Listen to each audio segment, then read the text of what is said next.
அங்காரகனவன் தங்கும் இடமே அவன் பொங்கும் முகத்தை காணுதல் வேண்டின் அங்காரகனவன் தங்கும் இடமே அவன் பொங்கும் முகத்தை காணுதல் வேண்டின் நெருப்பாய் எரியும் செவ்வாய் பகவான் மழையாய் மாறி பொழிந்திடுவான் அவன் பிள்ளையார் பட்டி வணங்கிடும் மாந்தர் மனதுக்கு உறுதியை கொடுத்திடுவான்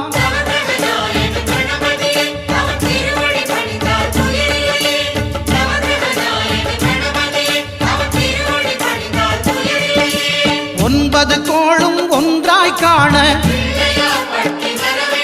அங்கு கற்பகம் என்னும் கடவுளின் மெய்யில்